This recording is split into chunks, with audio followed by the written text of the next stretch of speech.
Si la plupart des supporters parisiens n'avaient pas vraiment les mots après la défaite cuisante du club parisien ce mercredi face au Bayern Munich, Daniel Riolo à l'inverse était en grande forme.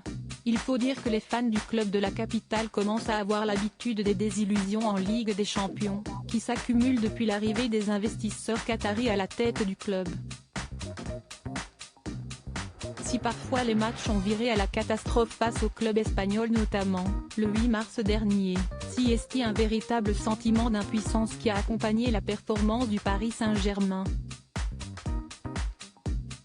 Avec un budget astronomique, la masse salariale la plus élevée du européen trio Mbappé, Messi et Neymar, le PSG avait pourtant des arguments pour aller loin dans la compétition, mais une fois de plus, le parcours s'arrête en huitième de finale.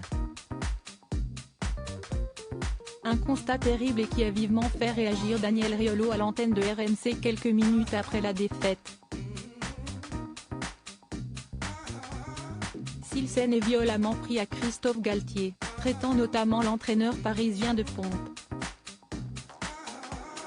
Très remonté, le journaliste de 52 ans ne n'est pas pris KO natif de Marseille, puisque plusieurs joueurs se sont retrouvés dans son viseur, à commencer par le capitaine de l'équipe, Marquinhos.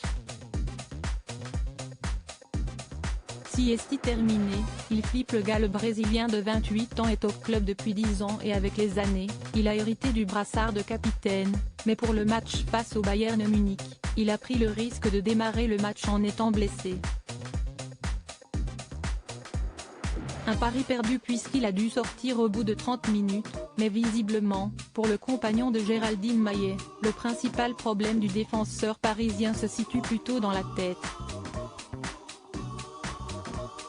Marquinhos, il est entré sur le terrain, il avait le froc plein. Siesti terminé, il flippe le gars, a lancé Daniel Riolo dans l'after-foot après le match. Pas du genre à avoir la langue dans sa poche et très remonté contre l'ensemble du club parisien, Daniel Riolo n'a pas hésité à s'en prendre aux principaux coupables de ce nouvel échec, selon lui.